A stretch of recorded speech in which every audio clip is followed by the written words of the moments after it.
24 స్టూడియోలో యాడ్ కోసం ads and promotions కి ఈ కాంటాక్ట్ నంబర్ ని సంప్రదించండి 9662166699. జనసేన అధినేత ముఖ్యంగా ఆంధ్రప్రదేశ్ ఉప ముఖ్యమంత్రి పవన్ కళ్యాణ్ గారు ఆయన ఒక వారాహికి సంబంధించిన అమ్మవారి దీక్షను అయితే చేపట్టారు. మనందరికీ తెలుసు పవన్ కళ్యాణ్ గారికి చాలా ఎక్కువగా భక్తిని అయితే ఎక్కువగా ఆయన ఆరాధిస్తుంటారు. అదేవిధంగా ఆయన గత చాలా సంవత్సరాల నుంచి కూడా అనేక దీక్షలు కూడా చేపట్టడం చూసాం.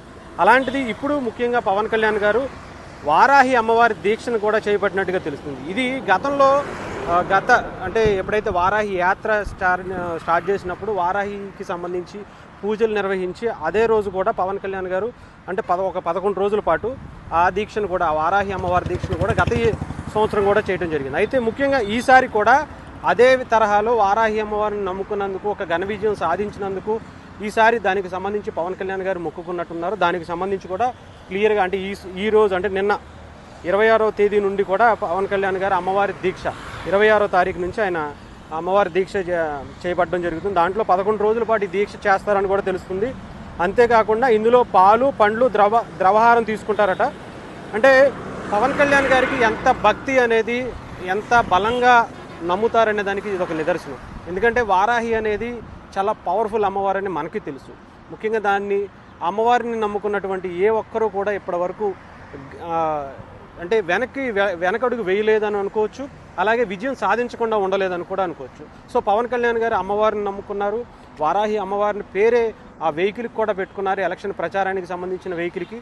సో చాలా అట్రాక్టివ్గా ఆ ఎలక్షన్కి మొన్న జరిగినటువంటి ఎలక్షన్కి సంబంధించి రిజల్ట్ కూడా చాలా బలంగా వచ్చింది. సో అమ్మవారు అనుకున్న విధంగానే చాలా బలంగా నమ్మినందుకు గాను పవన్ కళ్యాణ్ గారి నమ్మకానికి వమ్ము చేయకుండా ఒక అద్భుతమైనటువంటి తీర్పునిచ్చారు జనసేన పార్టీకి, పవన్ కళ్యాణ్ గారికి కూడా. సో ఇప్పుడు కూడా పవన్ కళ్యాణ్ గారు వారాహి అమ్మవారి దీక్షను చేపట్టడం ముఖ్యంగా చూస్తుంటే ఆయన వస్త్ర అలంకరణ మొత్తం కూడా ఒక ఆధ్యాత్మికంగా ఉన్నటువంటి దానికి సంబంధించి వెళ్ళిపోయింది. సో పవన్ కళ్యాణ్ గారు మొన్నటి వరకు వైట్ అండ్ వైట్లోనో లేదా ఇంకొక దాంట్లో చూసేవాళ్ళం.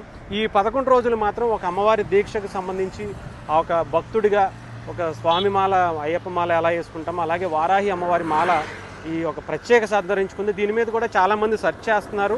అసలు వారాహి అమ్మవారి దీక్ష ఎలా ఉండబోతుందంటే ఇంతవరకు చాలామందికి అయ్యప్ప స్వామి మాల, లేదంటే భవానీ మాల, లేకపోతే ఆంజనేయ స్వామి మాల, లేదంటే ఇంకొక మాల శివమాల కావచ్చు, ఇలాంటివి తెలుసు. కానీ వారాహి అమ్మవారి మాల ఎవరు కూడా ఎప్పుడు కూడా ఎక్కువ వినలేదు. సో ఇప్పుడు పవన్ కళ్యాణ్ గారు ఈ దీక్షను చేపట్టడం చాలామందిలో ఆసక్తికరంగా ఉంది. ఆయనకు వచ్చినటువంటి రిజల్ట్ కూడా ఈసారి బలంగా ఉంది కాబట్టి చాలామంది ఆశగా ఎదురు చూస్తున్నారు. అలాంటి దీక్ష చేస్తే మనకు కూడా అదే విధమైనటువంటి అవకాశాలు ఉంటాయేమో, అంత బలంగా అమ్మవారిని నమ్మితే బాగుంటుందేమో అని చెప్పి చాలామంది సెర్చ్ చేస్తున్నట్టు కూడా తెలుస్తుంది. సో దీనికి సంబంధించి మనకి దగ్గరలో ఉన్నటువంటి పంతులు గారిని కావచ్చు, ఇంకొకరిని కావచ్చు, పీఠాధిపతులను కావచ్చు అడిగి తెలుసుకోవచ్చు. సో ఏదేమైనా కానీ పవన్ కళ్యాణ్ గారు ఒక కొత్త తరమైనటువంటి భక్తిని అయితే ముఖ్యంగా అంటే గతంలో అందరికీ ఉన్నా కానీ అమ్మవారిని ఒక హిందుత్వాన్ని ఎంత బలంగా నమ్ముతారు అనేది ఒక ప్రతీకగా పవన్ కళ్యాణ్ గారు చేసి చూపిస్తున్నారు. ఈ జనసేన వుడెన్ మెమెంటో కోసం ఇప్పుడే ఈ వాట్సాప్ నంబర్ కి కాంటాక్ట్ చేయండి.